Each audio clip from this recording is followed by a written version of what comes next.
You won't none! You don't want none! What's going on, Tar Heel Nation? It is your favorite North Carolinian, Russ the Tar Heel. And in this huddle, we're going to take a look at the number 10 North Carolina Tar Heels returning to the Dean Dome, baby, after that big victory over the Virginia Cavaliers to take on the Miami Hurricanes on February 26, 2024 at 7 p.m. on ESPN. It's the first of 3 straight home games. We're at the home stretch, baby. Last 4 games of the season. 3 straight at home, followed by that trip to Durham to face the Dukies. And it's going to be really interesting to see how the Heels move on from that dogfight that they had against the Cavs, the Who's, whatever you want to stink and call them. And they move on to take on the Canes.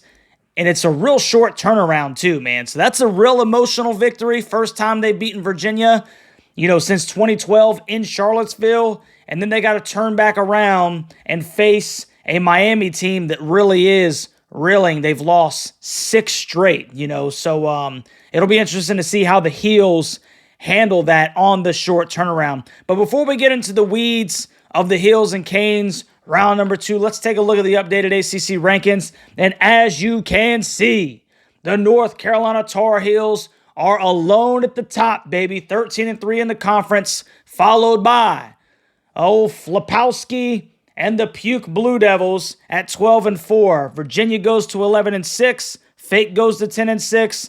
Pittsburgh and NC State are at 9-7, and then you got Clemson and Florida State at 8-7. Syracuse is 9-8. Virginia Tech is at 7-9. Boston College is 6-10, and the opponent that we face on Monday, the Miami Hurricanes, come in at 6-11. Man, that's pretty crazy. They were like a top 10, team at the beginning of the year. It's almost like what happened to North Carolina last year. I mean, that's almost literally what we're seeing. Then you got Notre Dame finishing at they're 5-11 right now. Georgia Tech is 5-12, and the Louisville Cardinal are holding up the rear at 3-13. Upcoming games, just so we can know, how these basketball games are going to affect these here ACC standings. Miami obviously plays at North Carolina tomorrow, February 26th. Then you got Virginia Tech at Syracuse, Pittsburgh at Clemson, Wake Forest at Notre Dame, NC State at Florida State. That's all Tuesday, February 27th. And then you got Louisville at Duke on Wednesday and Virginia at Boston College. So those are the games that are coming up in the Atlantic Coast Conference over the course of the next 3 days, because we're coming down to crunch time, baby. Now, North Carolina and Miami met on February 10th already, 2024, down in Coral Gables, where the Heels were able to basically eke out a 75-72 victory over the Canes behind R.J. Davis's 25 points. But they didn't come easy, as my dude only shot 6 for 19 from the field. But fortunately for R.J., he shot 5 for 11 from 3. And do not forget about Elliot Cadeau. Had a career game, 19 points, 8 assists. He did, I think, have 5 turnovers, but we're going to turn a blind eye to that because my man did have 8 stinking dimes, and he coupled that with 19 points. It was stinking huge. Just living at the rack, driving. They couldn't keep him out of the paint, and he had a really good ball game, man. Armando had a double-double with 10 and 15. Now, for the Canes, well, of course, Norchad Omier, dude, 20 and 11. Just a big body down low. He's going to get his, it seems like, against Carolina. Wooga Poplar had 13 points at 11 boards, and Nigel Pack was cooking before he had an injury take him out of the game for a short span, and when he returned, it wasn't the same. He had definitely cooled off a little bit. So it was a tough game for the Heels, but they were able to get out of there with a W, which is the most important thing. So where do things stand right now since the last time these two teams met? Well, Miami has lost 6 straight. 6 straight, guys. And it just hasn't looked good, man. They've been out of sync, just haven't been able to put it together. It is a completely different Miami team. I don't think Nigel Pack has played since like February 14th. So they've been missing a couple of guys, and they have not been able to get it done. They've lost against Duke 84-55, just an absolute obliteration against the Dukies. They've lost at BC 85-77, at Clemson 77-60. It's just been real ugly. And then they just followed up by losing to Georgia Tech at home 80-76. Now, North Carolina, on the other hand, has won basically 3 out of the last 4, including obviously that 54-44 victory over the Cavs in Charlottesville. So how do these teams match up? Where are they at this point? Well, the Miami Hurricanes are averaging 77 points a game, and they're averaging giving up 73 points a game. North Carolina is averaging giving up scoring 81.8 points per game,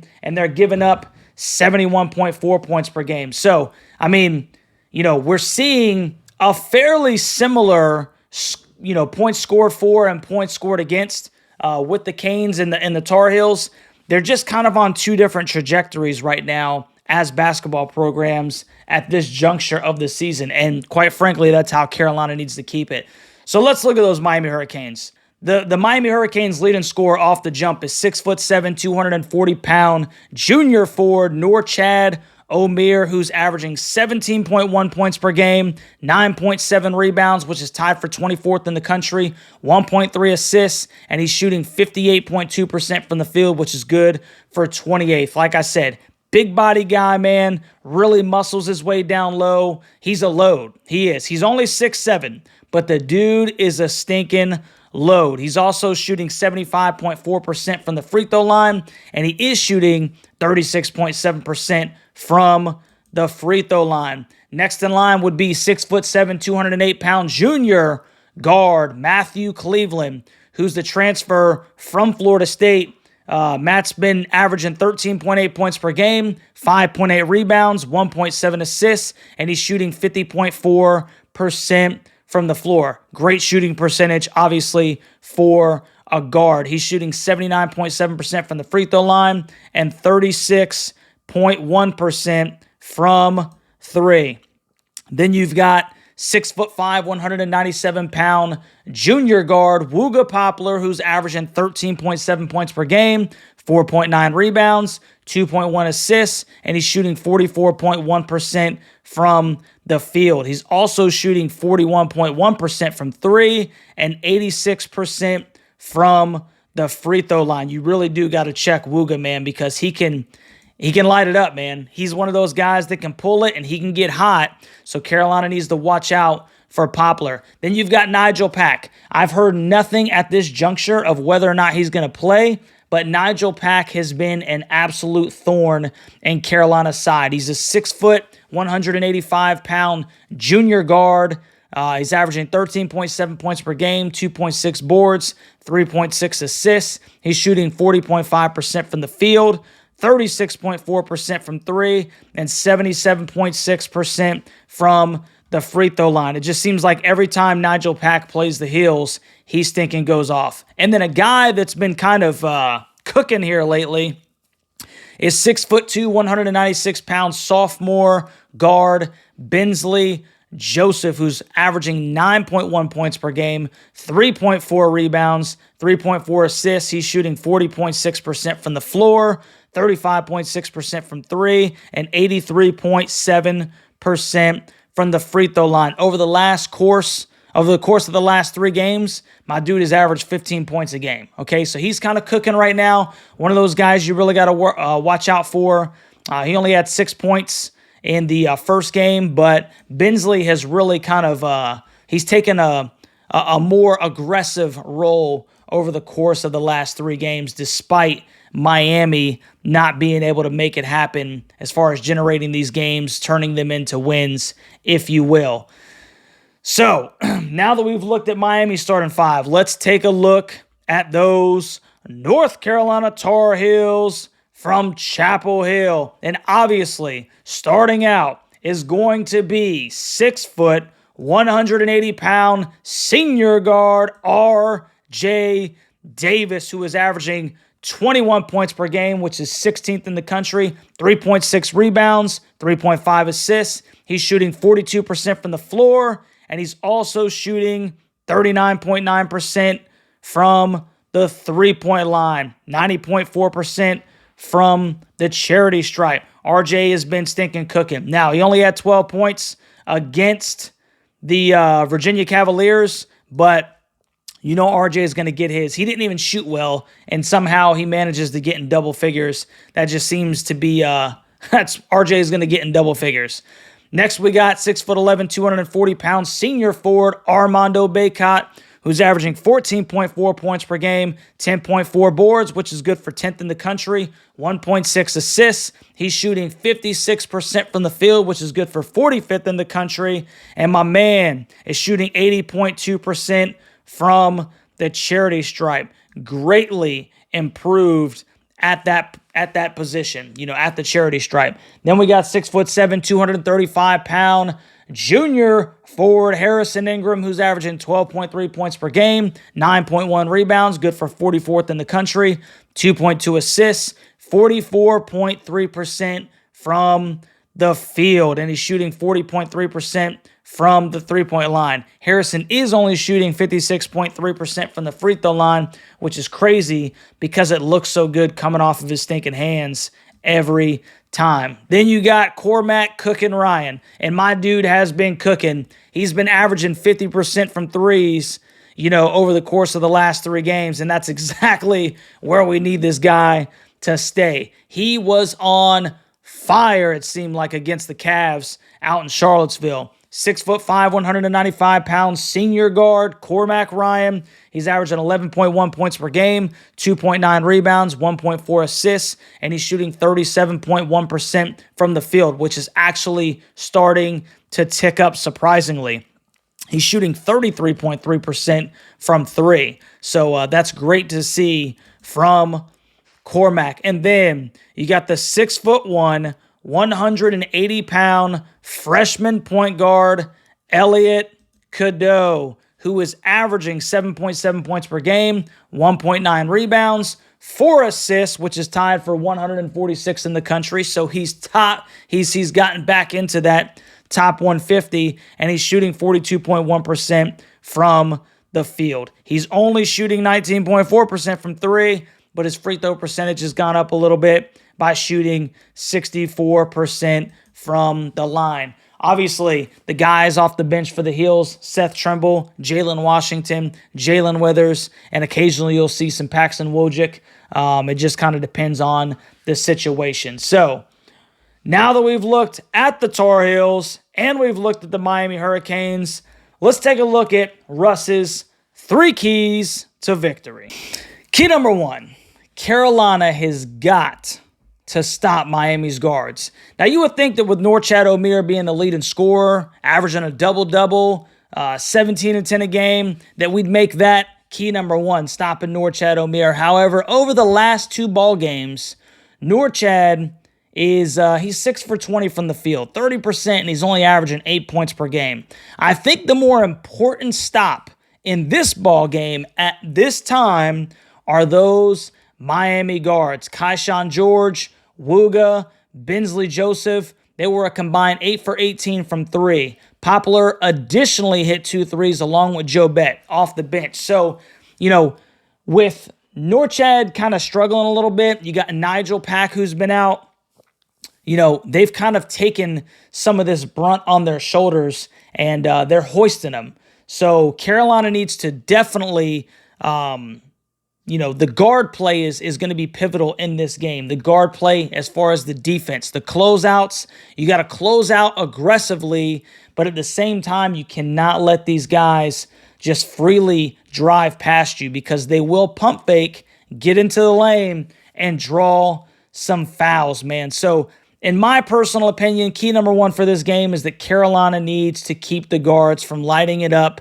That's just going to put more pressure on Omier to get out of his little slump and carry the load. Now, fortunately for Carolina, Seth did not play in the first meeting between these 2 teams, so that additional prowess on the perimeter it's only going to help the Heels. But my key number 1 for this game, Carolina needs to stop the guards. Key number 2, which a lot of people may say is key number 1, hey, stop Omier. If you can stop or slow down the guards, that's probably the better terminology here. If you can slow down their guards, just kind of keep them contained, keep them bottled up. Don't let them go off, right?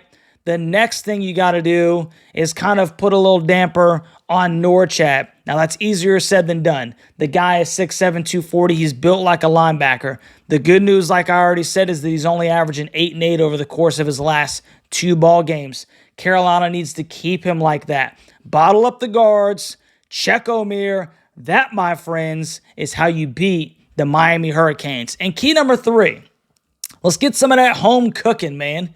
Carolina it seems like they've played for every 1 home game, it seems like they've played 2 away games in ACC play. I mean, I know that's not true, but that's what it seems like. They've played a lot more away games to this point than they have home games. So, Carolina starts a 3-game homestand in the friendly confines of the Dean Dome, where the Heels have been fairly dominant. If you just, take away that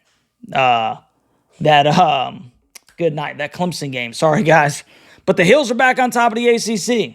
All by their lonesome, baby. And the Dome should be rocking to help propel the Heels to the finish line. RJ, Cormac, Harrison, man, they need to stinking light it up from 3, bro. Armando and RJ are about to play their last 3 home games. It's crazy to think about, but they're about to play their last 3 home games in the Dean Dome, man. Make them memorable, bro. Make them stinking great. Need some of that home cooking. Dean Dome should be rocking. And that will lead us to Russ's score prediction. Now, the ESPN matchup indicator gives the North Carolina Tar Heels a resounding 91.6% chance at beating the Miami Hurricanes.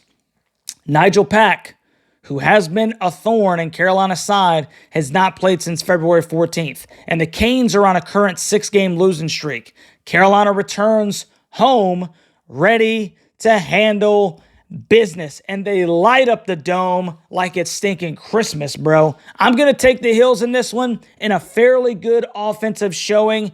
87-72, starting off this home stretch on the right foot, baby.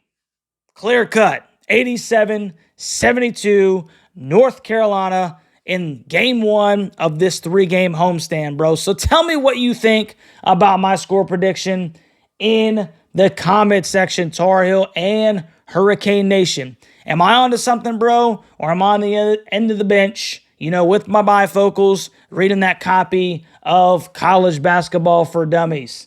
If you haven't already, like, share, subscribe to the channel, and consider becoming a member of the Huddle Hooligans, as it helps us keep the lights on. Shout out to my Huddle Hooligans. Love you guys. Appreciate your continued support, man. There will be a live stream on Monday, 6:50 p.m., man. So if you're not doing anything, make sure you come out and hang out with your boy on YouTube as we watch the Heels defend the Dome against the Hurricanes. Not really a hurricane. It's more like a tropical storm is coming. But you know what? It's time to stinking put some boards on the windows anyway, man. So make sure you come and hang out with your boy, and we'll watch the Heels defend the Dome. I love you, Tar Heel Nation, and we'll catch you on the next one, baby.